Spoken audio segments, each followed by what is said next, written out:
Hello and welcome to my first ever model railway locomotive review.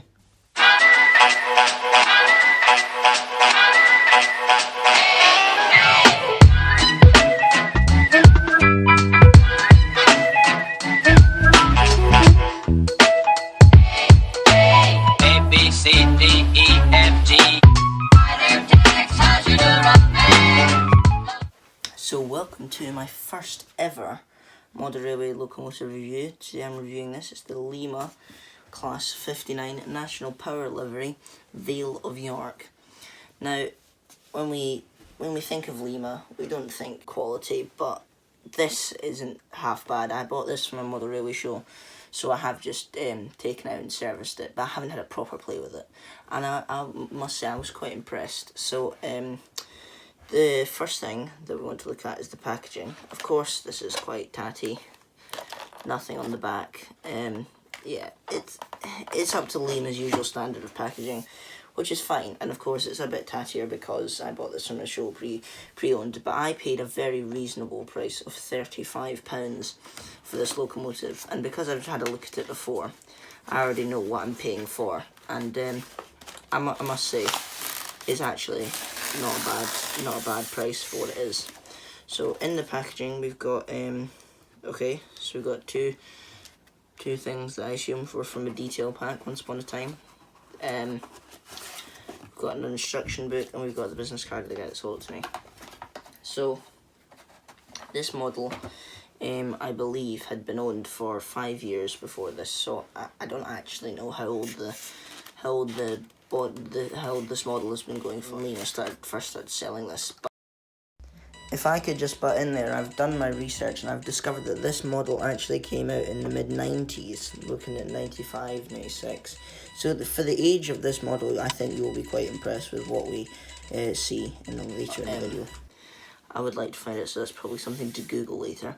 We've got some detail which I assume gets attached to the front of the locomotive.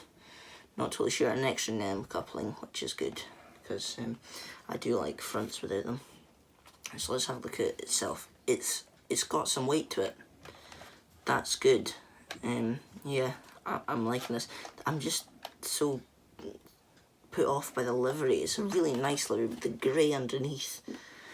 It's very strange. It's in your face. It's very look at me. But yes, I'm impressed with this. We've got I think it's just, yeah, okay, there's traction tyres. It's one bogie drive, but I think there are all-wheel pickups, which is good. Yeah, I'm really liking the weight of this thing. The detail isn't too bad. We'll get a close look at that later. Yeah, first impressions, it's not too bad. I'm quite impressed with this. I do like this model. Okay, I'm now just taking a look at the instruction book we have here. Just single-sided, very standard. Okay, so there's actually quite a lot of separately fitted detail that I hadn't noticed. I thought that was all moulded. So there's some piping on the bottom of the locomotive. There is a plough at the front, and of course there are removable NEM couplings, and there's a bar in the front of each end. Okay, that's interesting. So yeah, I'm pretty happy with this, and I'm so distracted by the livery. It's nice, it's just very strange. I don't know. Okay, let's move on and have a look at the detail of this.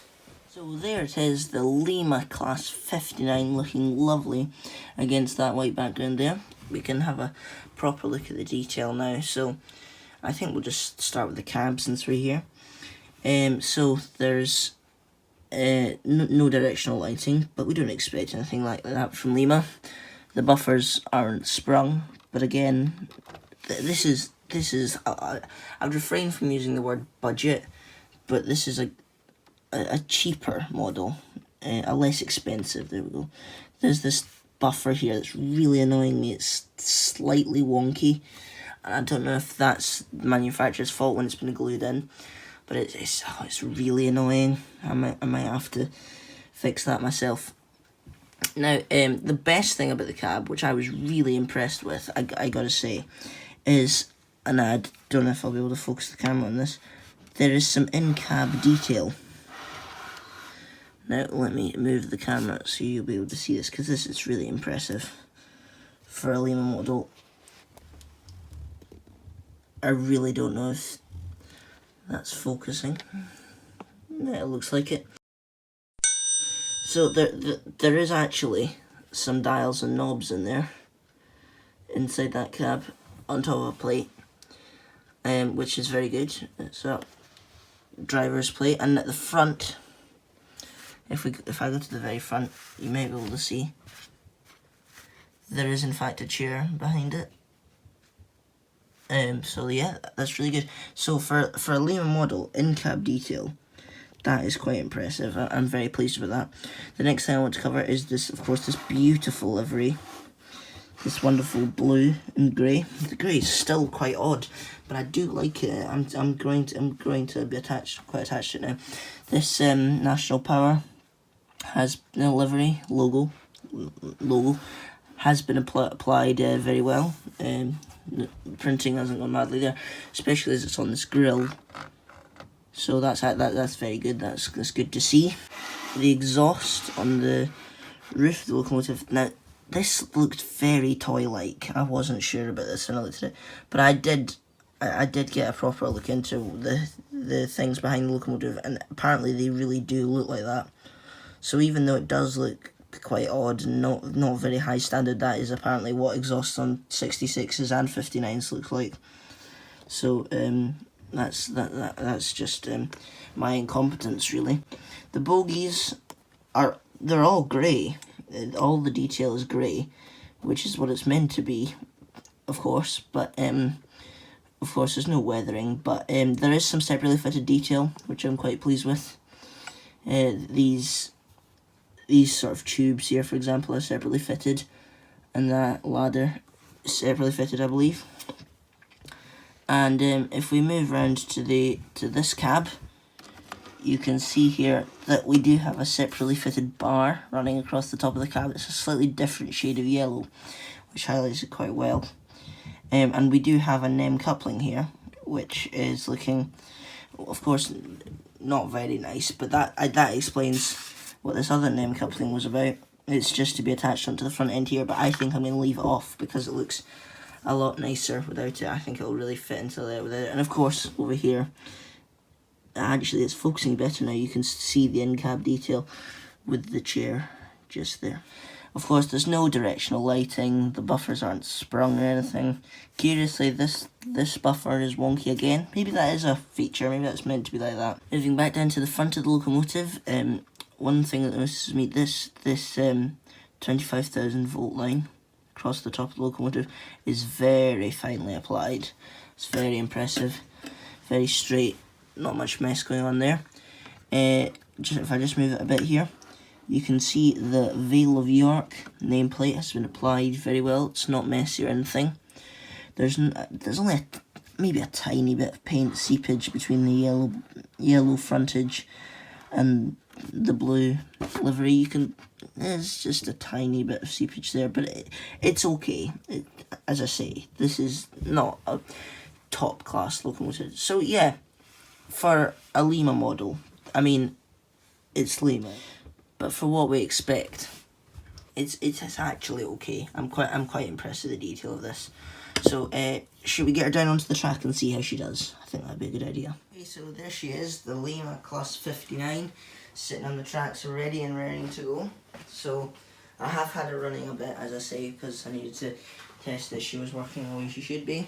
But should we just give her a bit of a test now? So let's see what kind of slow speed we can get her going at.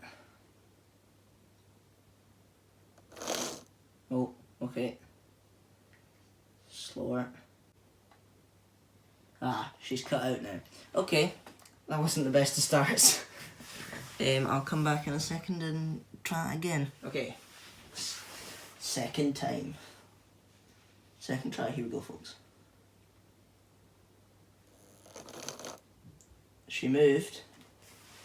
Maybe if we give her a wee push. That's not too bad, actually.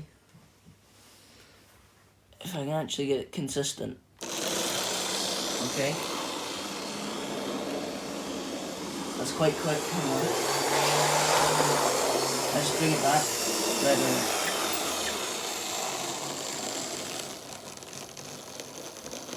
I think that's the best we're going to do with it. Oh, I was about to say without the power cutting out, but there we are. Oh, come on, you can do it. There we go. Yeah, okay. As far as performance is concerned, it's not the best locomotive. It's certainly not up to modern standards, but let's just see if we can get it going again.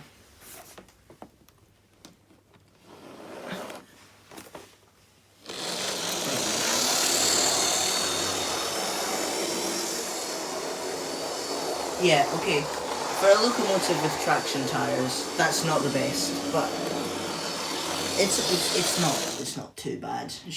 I imagine she's going to be quite powerful. So yeah, I'll just get her hooked up onto a train and we'll see what she can do. Okay, I was looking to stick with the Hornby theme today, so I've got our nice train lined up. 6 mostly railroad wagons today. We've got 6 railroad vans, 2 railways wagons, see if you can spot them, 3 other railroad wagons, 2 vans, 1 Triang battery car and a brake van. So yeah, enjoy the running session. We'll just see what she can do then, shall we?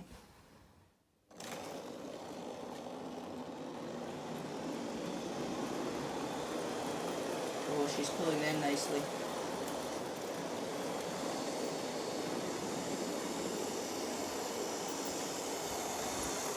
She may not be a good crawler, but she's certainly powerful.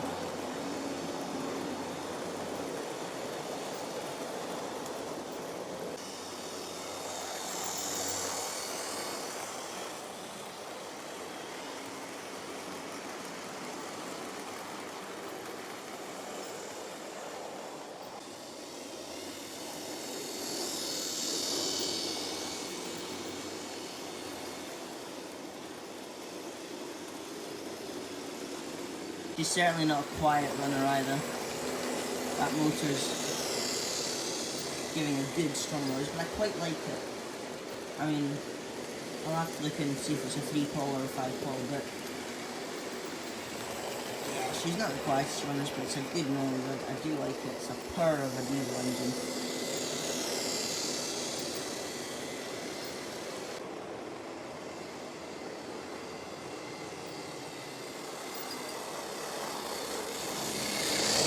Manages those express points fine though. I haven't had any trouble with them. Good to see.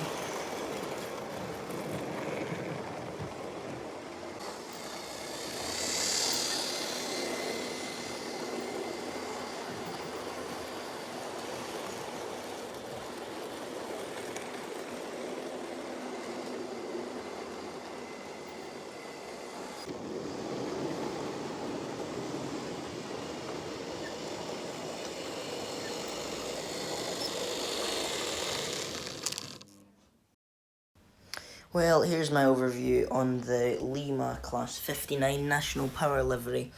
She's a very loud runner. She's a good, powerful locomotive. She's terrible at crawling. Details not too bad. For a Lima model, it's better than I was expecting. So overall, I've given it a 3.5 out of 5. That's not a bad rating for a first locomotive, but I hope to do more videos like this soon. But for now, catch you later. Thanks for watching.